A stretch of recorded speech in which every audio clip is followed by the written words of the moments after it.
Welcome to happy channel. ഇന്ന് ഞാൻ prepare ചെയ്യാൻ പോകുന്നത് ബട്ടർ ചിക്കൻ. അതിനുവേണ്ടി ആവശ്യമായ ഒരു പാനിൽ എണ്ണ ഒഴിച്ച് ചൂടാക്കി അതിലേക്ക് ഒരു തക്കാളി ചെറിയ പീസായിട്ട് അരിഞ്ഞിട്ട്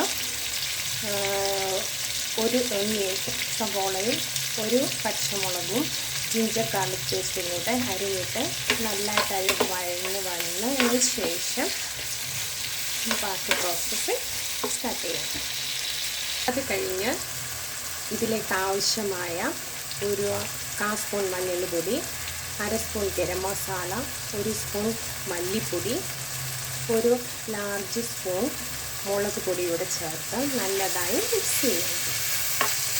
ഇത് മിക്സ് ചെയ്ത് ഇതിൻ്റെ ആ പച്ചമണമൊക്കെ മാറി ഒരുമാതിരി ഇത് വഴന്ന് കഴിയുമ്പം നമ്മളിത് തീ ഓഫ് ചെയ്ത് തിളക്കാൻ വെച്ചിട്ട് ഇത് മിക്സിയിൽ നമ്മളിത് പേസ്റ്റാക്കി എടുക്കണം. അപ്പം ഇതെല്ലാം റെഡി ആയിട്ടുണ്ട്. ഇതിൻ്റെ പച്ചമണമൊക്കെ മാറി എണ്ണയൊക്കെ ഇങ്ങനെ കഴിഞ്ഞു വന്നു. ഇനി ഇത് നമ്മൾ തീ ഓഫ് ചെയ്ത് ആറാൻ വെക്കുകയാണ്. ഇത് ഞാനൊരു അരമണിക്കൂർ മുന്നേ ബോൺലെസ് ചിക്കൻ അതിൻ്റെ അകത്ത് മസാലകളൊക്കെ ചേർത്ത് ഇളക്കി വെച്ച് ഒരു അരമണിക്കൂർ ഫ്രിഡ്ജിൽ വെച്ചിരിക്കുമായിരുന്നു. ഇതിൻ്റെ അകത്തിട്ട മസാലകളാണ് garlic ginger paste, 1 spoon chilli powder, ഒരു 1/2 സ്പൂണ് മല്ലിപ്പൊടി, അതുപോലെ തന്നെ 1/2 സ്പൂണ് ഗരം മസാല, 1/4 സ്പൂണ് മഞ്ഞൾപ്പൊടി.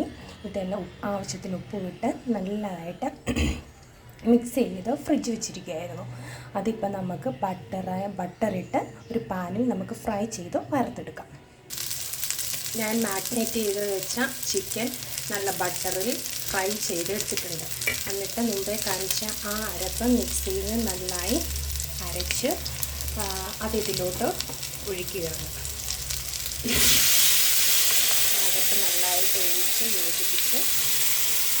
യോജിപ്പിച്ച ശേഷം കുറച്ച് നേരം വേകാനായിട്ട് വെക്കണം.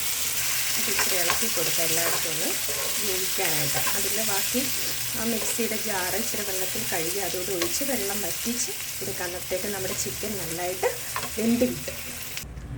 അതിന് വേണ്ട അരപ്പൊക്കെ ഞാൻ ഒഴിച്ച് മിക്സ് ചെയ്ത് അതൊന്ന് ചെറിയ ചൂടിൽ തീ കുറച്ച് വെച്ച് ഇതൊന്ന് വേവിച്ച് എടുക്കണം. അപ്പോൾ അതിന് വേണ്ടി ഇതെല്ലാം മിക്സ് ചെയ്തിട്ടുണ്ട്. ഞാൻ അടച്ച് ഒരു 10 to 15 മിനിറ്റ്സ് വെക്കും നല്ലതായിട്ടൊന്ന് വെന്ത് കിട്ടാനായിട്ട്. അത് കഴിഞ്ഞിട്ട് നമുക്ക് എൻ്റെ പ്രോസസ്സിലേക്ക് പോകാം. ഇപ്പം നല്ല ഗ്രേവി പറ്റി ആവശ്യമായ പരുവമായിട്ട് വന്നിട്ടുണ്ട്. ചിക്കനൊക്കെ നല്ലതായിട്ട് വെന്ത് അതിലേക്ക് നമുക്ക് ക്രീം ഇടാം. ഫ്രഷ് ക്രീമാണ് ഇത്.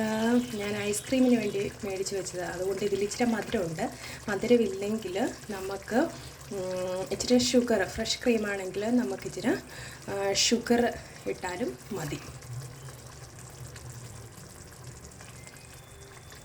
എന്നിട്ട് ഇതിലോട്ട് ഇച്ചിരി കസ്തൂരി മേത്തിയുടെ നമുക്ക് ഇട്ട് കൊടുക്കാം.